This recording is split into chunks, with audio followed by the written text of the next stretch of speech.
Good evening and welcome back to Let's Play Leviathan, the last day of the decade. When we left off last time, Kristian was in a coma, which is cool with me, but Oliver's upset about it. And we've got Palace guards coming to kill him. Julia unexpectedly has come to the rescue, because she wants to see Kristian stand trial, not be killed by assassins, so she's helping us to run through the sewer system and try and get away from the guards. So this is the door we just came through. And the doors are closed tight. Oliver presses his ear against the door. He hears clanking of metal and muffled voices. Everything is as Julia said. The soldiers are already looking for us. Oh, better get moving then. The metallic phone jack is empty, and we cannot mess with it now. Nor should we, really. Oh, does she know anything about this writing? There's no power in the world that can be compared with him. Wait, we can read it now?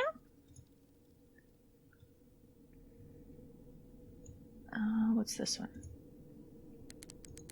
Dark red letters are barely visible. Okay, I don't think we can go up here. It was welded shut. Where does this ladder lead? Julia leans forward to examine a riveted manhole. There's a seal on the cover, you see? Oh, I see now. Yes, it says 1451.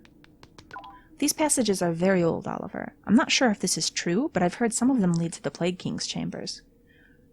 Well, that would be kind of fascinating to see, but probably also deadly.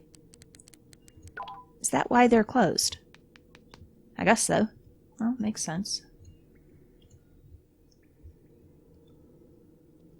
Oh, we can go back there now. I think that's where I want to go. Oliver steps to the ladder, raises his head, and starts listening. It's too noisy in spite of the late hour. Judging by the sound, there are lots of guards. Julia was right when she said they were going to close off the white circle. Yep, we gotta go deeper in. Excellent. Oliver gazes into the darkness. I can't see shit. This corridor probably leads to the south. Unfortunately, I'm not sure where exactly. Well, it's not like we've got options. We're gonna have to just do it. Going there without a lamp or a torch is a worthless idea. I never thought my knowledge of the sewers would prove useful one day. Someone touches Oliver's shoulder. Hmm? Julia? Well, who else would it be, Oliver? You scared me. I'm sorry. Julia pulls out her phone and illuminates the dark corridors. There you go. Not too effective. Are you feeling well? Yeah, I'm fine. It seems that the bleeding has stopped. Well, that's good. At first I was frightened. I thought I was going to faint and die. The trick is not to close your eyes, or you'll pass out. I've been wounded once. As I was falling to the ground, I saw my mom bending over my bed and plaiting colorful ribbons into my hair. That's kind of weird. When I woke up, they said I had nearly bled to death. I didn't even know it was like a dream. Maybe that's why you didn't die? Maybe. Wait, do you hear that? The sound of cautious but firm steps comes from the end of the corridor. Uh-oh. A mildly familiar shadow appears on the slime-covered wall. And a second later... Tara! What are you doing here? Did Darina send you? Huh? Mistress sent me to find you. Well, good. Julia tugs at Oliver's sleeve. Whispers, how do you know her? Well... Come on, weren't you paying attention? She's Darina's bodyguard. She's Darina's bodyguard. It's so weird. What's weird about it?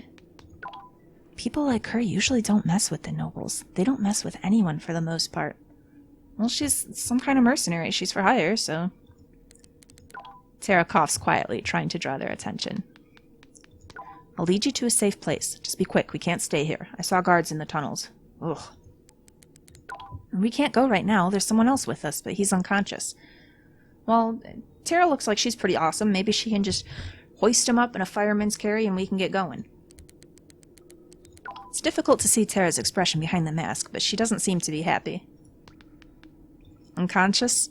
Yes. Leave him. Any more surprises? Probably not. Well, I do have this shadow demon that follows me, but, you know. I see. Stick together and be quiet. We'll have to go fast. Alright, let's do it. We were stumbling through the branching tunnels of a sewer system, following the flickering flame of an oil lamp. Is this Oliver? Or is this someone else creeping up on us? I was helping Tara drag Kristian's body.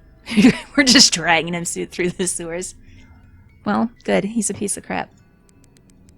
Weirdly, she barely said a word the entire way. It would have been foolish to expect a conversation, but I swear it felt like this time it just wasn't the same. It was so different that I didn't dare to ask. It seemed as though sorrow and confusion were oozing through the openings of her mask. Maybe from seeing you saving Kristian, maybe she can sense the demonic presence now.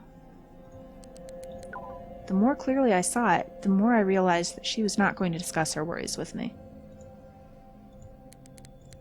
Frankly, I didn't want to talk anyway, as I also had a lot on my mind. Well, yeah. Shadow's words, for instance. Why hadn't it crossed my mind that a man who had committed a crime would probably have a backup plan in case he got caught? Yeah, it's a really good point. Maybe you shouldn't have drank his blood. And he was really shrewd. Why did I have such faith in him, even after I had learned about Edna? Excellent question, Oliver. Why do you? Why are you clinging so hard to this guy who's proven himself to be such a terrible person? I made a mistake in judging Kristian by my own standards. I should have asked myself, if I were him, what would I do with the powers granted by Shadow? Hide them, because we're a good person. We would not use them to kill. The answer is clear. I had Edna, and only Cale and Kristian knew about her. With Shadow, it would have been the same. I would have concealed it. I'd have been trying to hide it all my life. They say shadows are Orvid's curse. No wonder. Occasionally, Julia turned to me, and I could see her eyes glowing in the dark. Yeah, she can tell we got a demon with us now. She knows these things. These eyes have been haunting me since the first time we met. Not in a literal sense, of course. But no, in that there's something more going on with her. It was as if I'd been trying to run away, and she was persistently pursuing me for the last 3 days. That's what it was like. Well, she's tenacious and she's smart. She's not a person you want gunning after you. I feel that I'll grow tired of it soon, turn around and plunge a knife between these pretty eyes. Oliver! No, no. Control yourself. But I wonder too, because Kristian has those weird bouts where he just totally loses control, and then he regrets it afterwards. Now, we can't say that it's just the Orvid curse, because Oliver said some kind of off-color things like this before. Something about Julia brings it out in him, where when she was being stupid, he basically wanted to ravish her. So is this something within Oliver? I wonder, is this like just part of who he really is, that he has these weird thoughts sometimes, or is it some kind of like influence on him? Anyhow, no, we're not going to stab her in the eyes. Nothing is going to happen. What's going on with me anyway? Some kind of crap is getting into my head. Well, of course. What else can I think about at such a time? What else can you think about other than stabbing your companion in the eyes? I'm sure there's all kinds of things we could come up with, Oliver. I'm just tired. I think I'd strangle anyone I could reach right now. Wow. Shit. What if Cale was right and I just don't realize what I've become? Huh? Cale, how's it going, buddy? What's gonna happen now? I will save you. No, Cale, if only you could hear my thoughts. Well, if only we'd tried a little harder to bust him out of prison. You would be at peace, friend. You're right, I always let you down. But not now. Not now. It's kind of too little too late, Oliver. What are you gonna do? They're gonna execute him. With everything else going on now, how are you gonna find an opportunity to go back and save him? Cale, you really are precious to me. Your loyalty is the most important thing I've ever had. Yeah, he's been our friend forever, and you treated him terrible, Oliver. I trust you like I trust myself. I will return for you. I'm just a little busy now. Cale should be the priority, really, not Kristian. But let's go along with the story. We'll see what happens. This is the choice Oliver made. I just don't understand anything anymore. It's like everyone has gone mad, especially you. They're going crazy about Kristian, all these murders and that damned ring. How do I know what they're after? I'm becoming more and more confused about my guardian's motives. No, he told you. He told you what his motive was. He wants the perfect son. He's decided you're it. He killed people that don't measure up. You don't need to be confused about that. Darina wants something from me. Julia, too. Oh, and there's also that tree thing. Confuses the hell out of me. Not even sure whether it's my friend or foe. The sounds of sewers and the noise of streaming water are slowly fading. The air becomes musty and heavy, but at the same time it feels drier. Small white stones are crunching under my feet, almost indistinguishable in the dark. Where are we? The catacombs of Kroistham. Tara? Tara, how much longer? We're almost there. Whatever. It's like talking to a wall. Well, she's probably not too excited about this. The person paying her says, "Go fetch my idiot friend." And she finds an inquisitor with him and an unconscious criminal.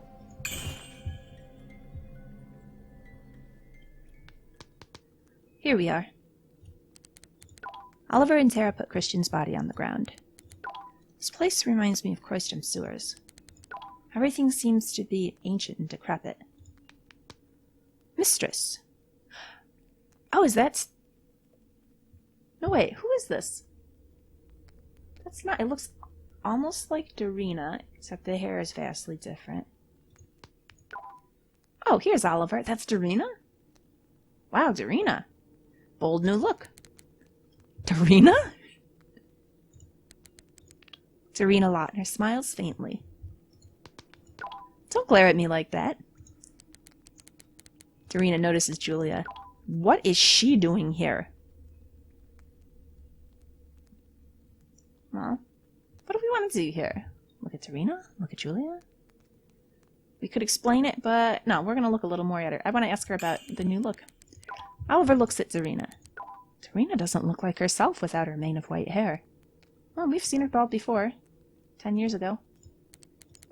Her former image is hard to separate from her. Its pieces come off like a paper marzipan candy wrapper. Without ornate dresses and paper roses in her hair, she looks like a different person. Well, she does look a lot tougher now. Darina catches Oliver's eye and drops her gaze. All right. To hell with her. There's only one thing I don't get. Your friend and your guardian are in prison because of Julia, and you keep fussing over her. Well, no, right now she's helping Darina. Seems that Darina has just now noticed Kristian's body lying on the ground. What happened to Orvid? Tara draws her sword and points it at Kristian. Yeah, good. Keep him covered.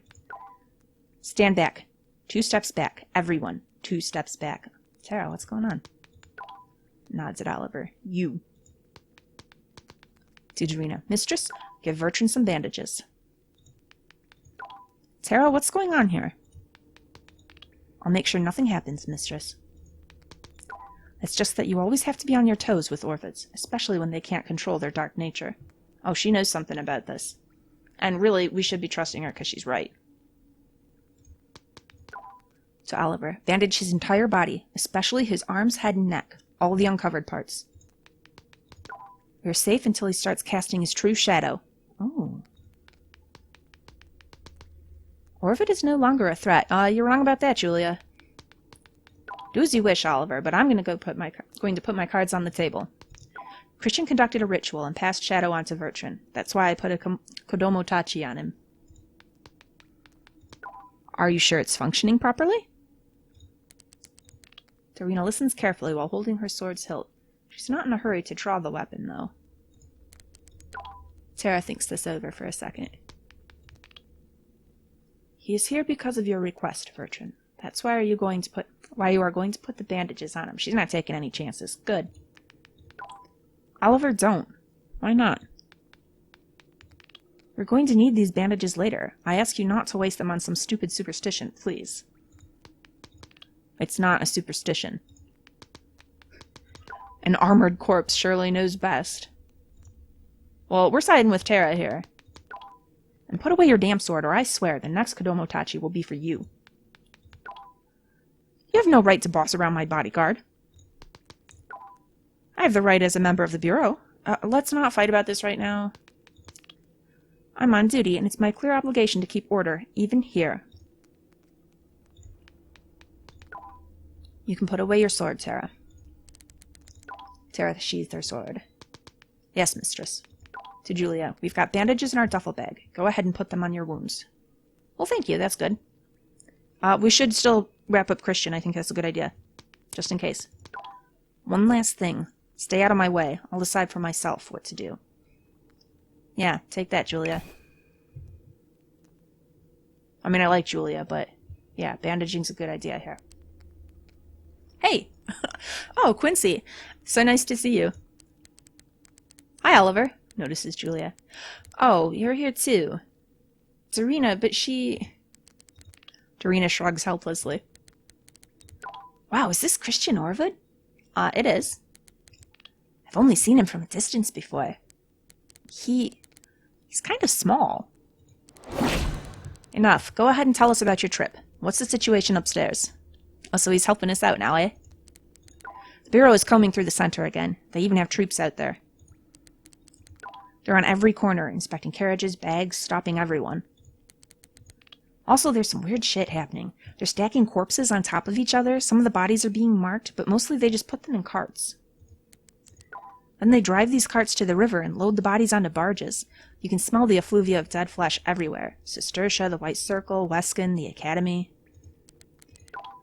That's what they always do. They load the dead bodies on carts and take them out of the city limits to bury them before the end of the decade. Now, I heard they cook soap from the corpses. They boil them to kill infection, and then they use the fat to... Boiling doesn't prevent infection. Where did you read about this crap? Nowhere. A wise man told me. Well, that about wraps it up. I think we should leave at dawn. Until then, we'd better stay here. That's reasonable. I agree with Quinsea. Oliver, what do you think? Tomorrow's festival helps us escape. I also agree. That is a good idea. What is it, Tara? If we live to see it. What? Do you see something suspicious with Kristian here?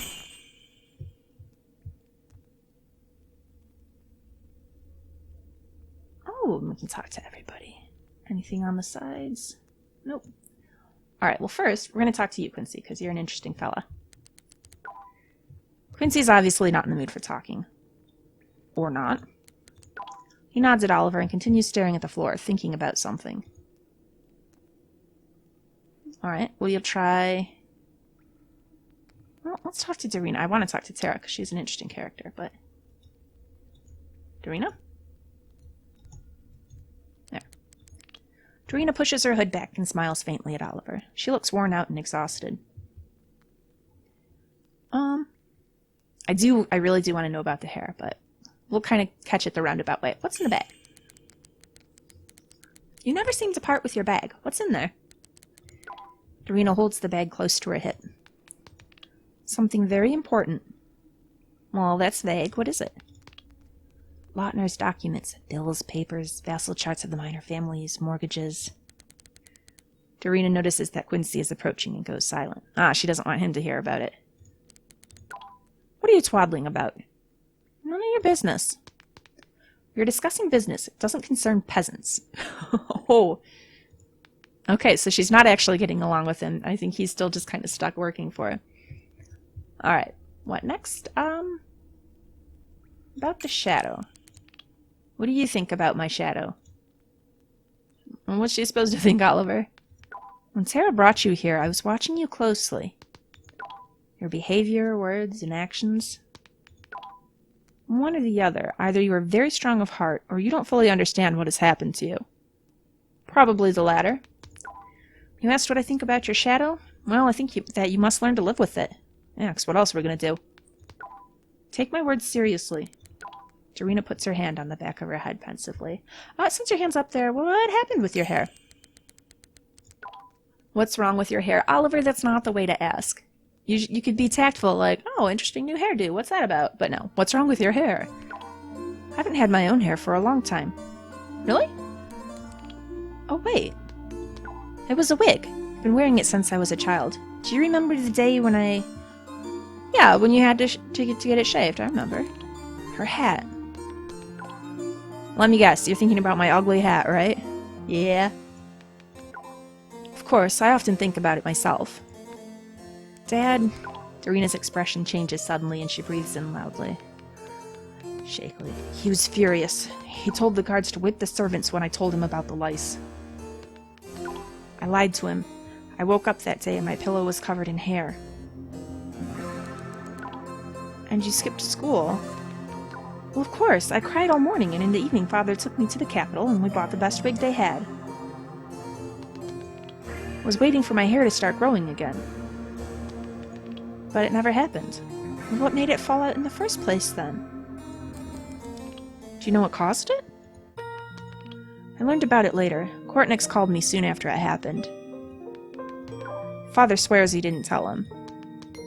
Courtnix said it was related to some magical powers in my blood. Oh, so you're like a cool sorceress now. I mean, I quite like the tattoos on it. If you don't have any hair anyhow, then hey, make it decorative. Looks awesome. Darina stops. And that's it. Nothing really interesting. Anything else you need? Well, I mean, it's kind of cool. You could have gone through school like that. I understand if she doesn't want to, though. What happens next? Darina, you sent Tara to find me. Perhaps you had some kind of a plan? Not really, but I know that we should stick together. Anyway, speaking about a plan, you can help me with it. Well, that sounds good. Darina claps her hands loudly, trying to draw everyone's attention, but I'm not done talking to everybody yet. Dang it. Enough nonsense. Oliver suggests we should discuss a plan. It's about time. I agree. Quinsea, perhaps you will join our conversation? I have no choice. You won't leave me alone. Well, you did take all our money, so... I'll start. Before talking about details, I suggest we discuss our ultimate goal. Tara and Darina are hiding in the sewers. They're probably not planning to stay in the city. Neither are Oliver and I. Therefore, setting a goal is more of a formality, but maybe somebody wants to express their opinion. Alright, Darina? Do you have anything to say? Since our last talk, my intentions have not changed. I'm leaving Kroistham with the help of Quinsea and Tara. Let's assume I have two options. I even have preliminary plans, but I won't share the details for now. Was I a part of these plans? Well, probably she assumed you were going to be staying here, Oliver. You mean because I sent Tara to find you? No, that's different, Oliver. Together we have better odds of getting out. But after we leave Kroistham, we part ways. You're funny. Leave the city first. The streets are full of soldiers. Same with the sewers. The bureau was swarming with soldiers when we were escaping. One of them wounded me. See for yourself. Oh, I see she's all bandaged up now. Took me a second to notice that. The only one who can dispatch the army into the city is the Minister of War. Everything indicates that Kristian unwittingly became one of his targets, but probably not the most important one. What's going on there, anyway? Something we cannot comprehend as of right now because we don't see the complete picture. Kristian's arrest apparently started some event which was already planned, waiting to be unleashed. Or Uncle Alvis's death and... purses her lips. Julia slightly raises her brows. Or everything at once. Quinsea groans loudly and stretches. He doesn't care about all this intrigue. So, about our plan. Yeah, we got distracted. One thing for sure, we're leaving Kroistham. The question is, how are we going to do it? At night, we get out of the sewers on the outskirts of the city. I knock the guards out and we leave. That easy, eh, Tara? Darina closes her eyes and puts her palms on her temples. What are you doing? I'm thinking. Don't distract me, Quinsea. Darina rubs her temples again. Does she have, like, any magic powers she could use to help us out? That will not do. Bad plan. Julia gives her an almost imperceptible nod. I agree. The gates are controlled by a mechanism on the wall. The guards below give the order to open the gates. Even if you manage to overpower those lower guards, the ones above will sound the alarm. It's too risky. Alright, what do we do then? A boat. A boat?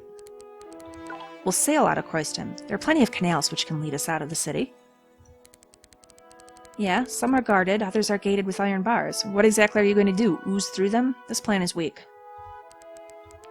Let's be honest, it's complete bullshit. Thanks, Quinsea.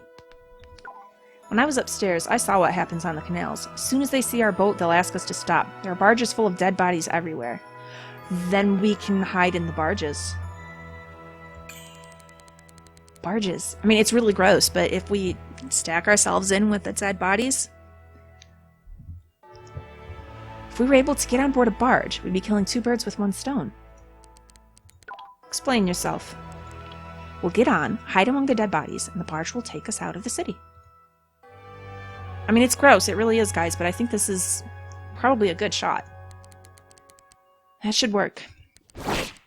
No way! Screw you guys. I'm not gonna lie next to corpses. Well, what else are you gonna do, Quinsea? You're a wanted criminal. You gonna stay here in Kroistham on your own? Afraid you'll get your suit rumpled? And you don't get to stay behind, because you would probably try to work out some sort of deal where you turn us in the hopes that they'll let you go free. No way, you're coming with. That's not the point. They're contaminated. I'm not planning to die at the age of 17. This is a point. The nobility is... Well, I understand where he's coming from. So the nobility is resistant to the plague, right? But he's not nobility, even though he's been pretending to be. So... But he's been in Kroistham this whole time, and he hasn't caught the plague.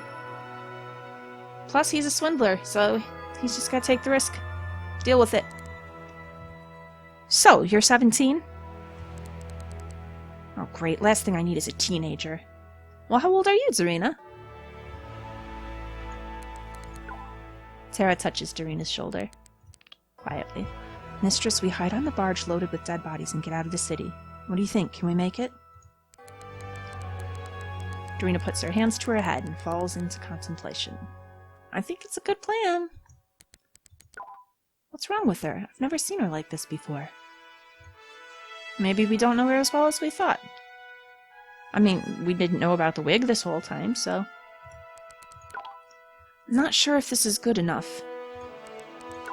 With all due respect, Oliver, it just doesn't look like a solid plan yet. Not enough details. And a lot of questions. In particular, how are you going to get on board? Okay, that's a good point. I haven't thought about it yet. Can we fake our death? That doesn't seem smart. It seems better if we could just smuggle ourselves unknown into a pile of bodies. Hell no, don't even think about it.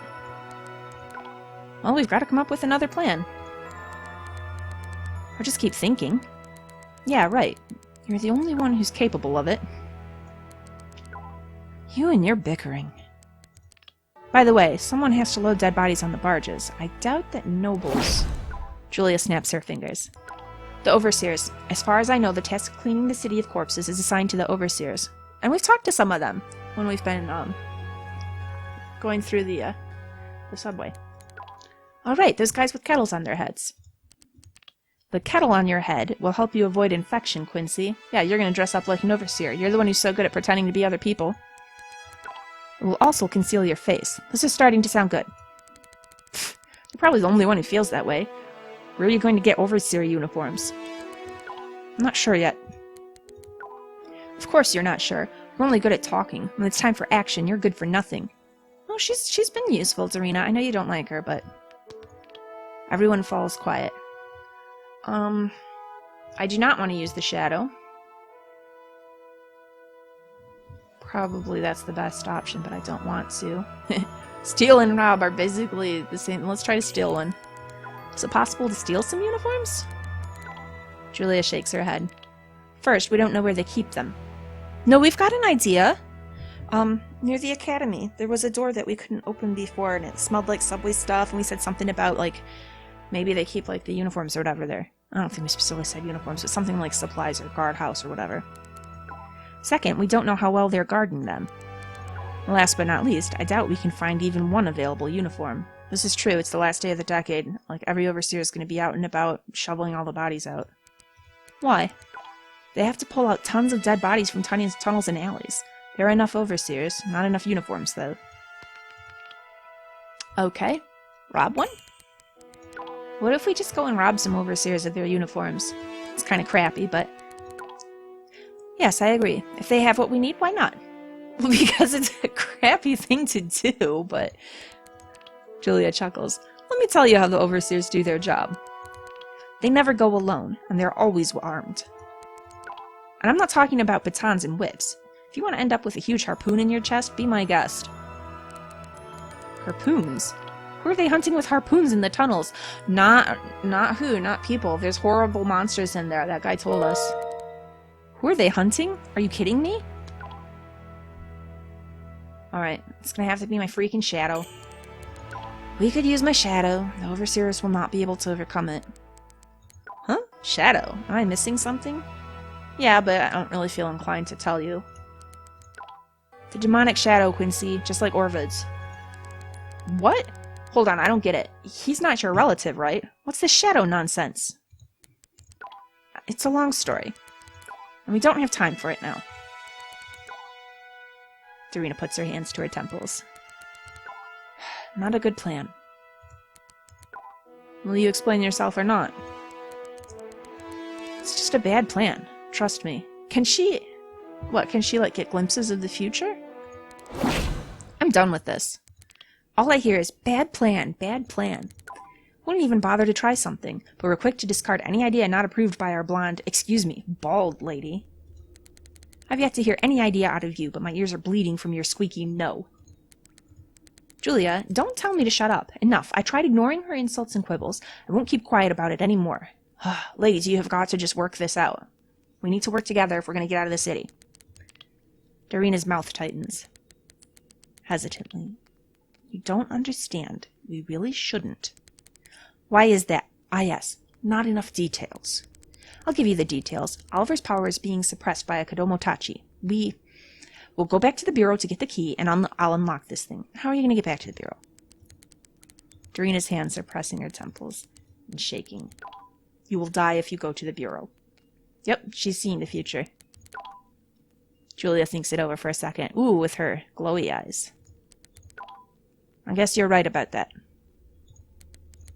Well then. I have a couple of these at home, and there should be some keys. At least one of them should fit.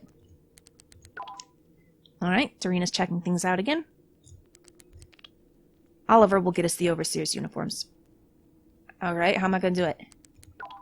Then we'll put them on to hide our faces, get Kristian on board, and leave. Darina touches her temples. Her face is pale, her lips are trembling as if she sees something sinister. Now that's a solid plan. Yep, this is the place. I thought we were going to get lost in these tunnels. Julia steps to the ladder.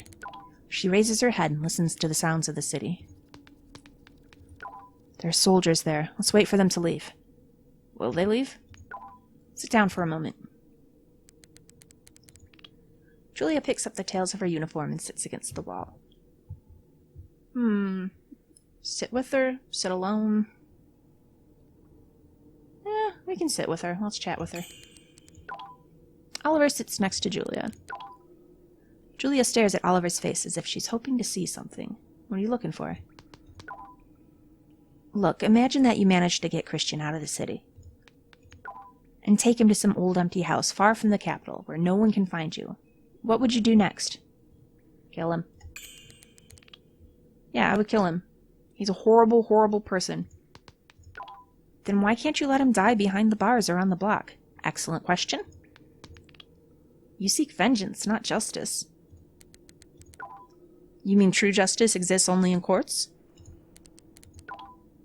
Julia bites her lip. So you seek personal justice. You lost your brother. I try not to forget that there's no place for personal justice in this world. Seems that the soldiers are gone. Let's hurry up. I am really excited, though, that the game gave me the option to decide that I want to kill Kristian. Because I have not been on board at all with this whole... I owe him something for being my father for 10 years, because he wasn't a good father. I just want to look around here and see if there's anything I can do. This looks the same. Oh, and then this is the same scene we just had. Well, this time we'll lean on the wall. Don't hang over me. I knew a guy who would do that all the time. It pissed me off. And now? Now I think that someone should have slapped me so I would have snapped out of it. You can't be mad at your relatives because of trivial things. Oh, is she talking about her brother? Okay, and then she's going to ask us the same thing. Yeah, we're still going to stick with killing.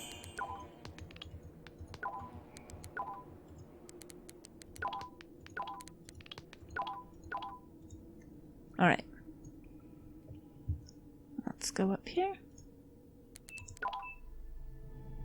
There's a subtle smell of charcoal fumes in the air.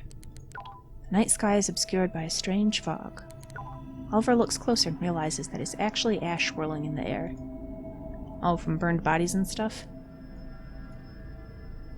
Who's this here? Oh, is this the dead bodies? They're just all over the place now, huh? Muffled voices and quiet clanking of armor drift up from behind the open mechanical door.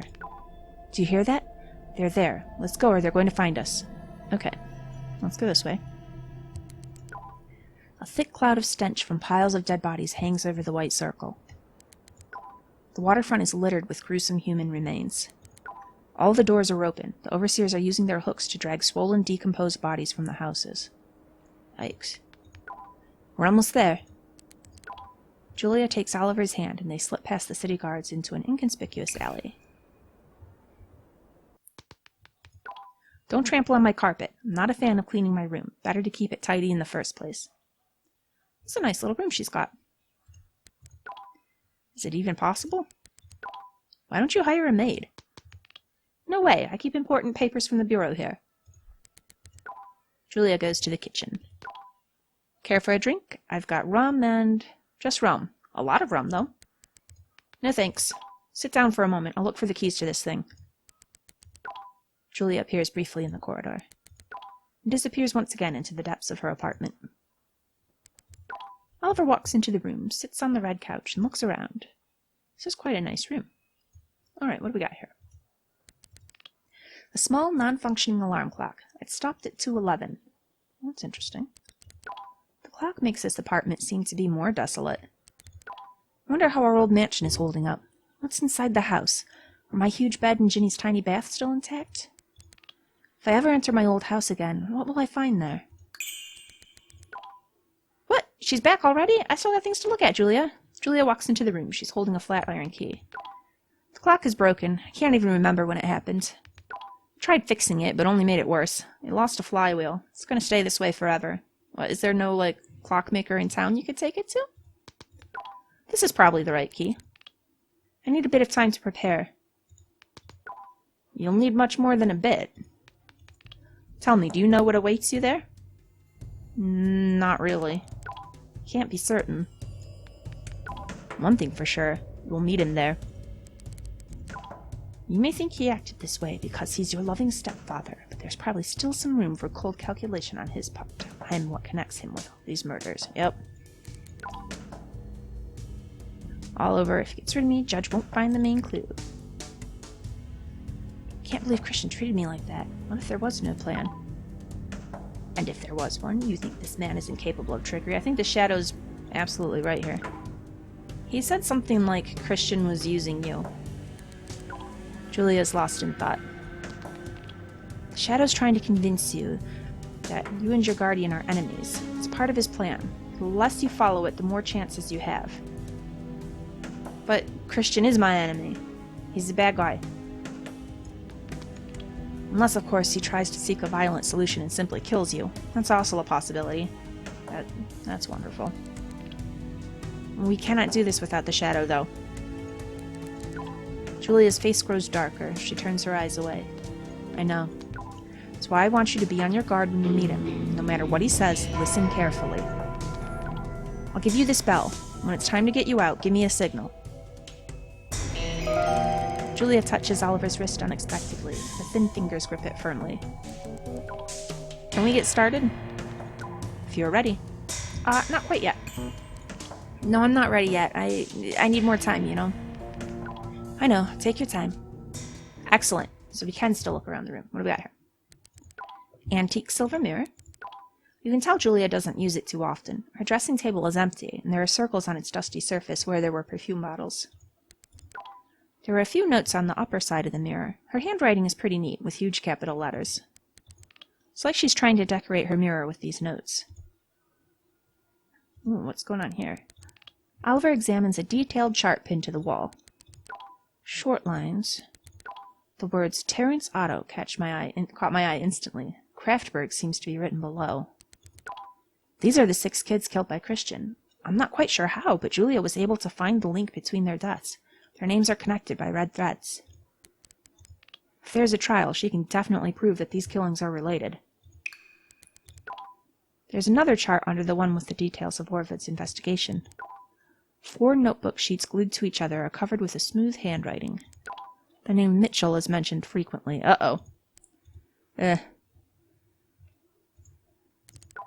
Rules and Principles of the Law, a huge shabby tome called Searching for Missing Persons, and some tightly bound manuscripts. Can't find any fiction on Julia's shelves. Wait a minute, there are 3 volumes of Tender Fingers in the corner of the bottom shelf. Does she really read this romantic crap? So what if she does? Oh, there's Seas of Adventure, Heart of Celestia, and Premonition. I was wrong, she has good taste. Oh, and then this is the same over here, huh?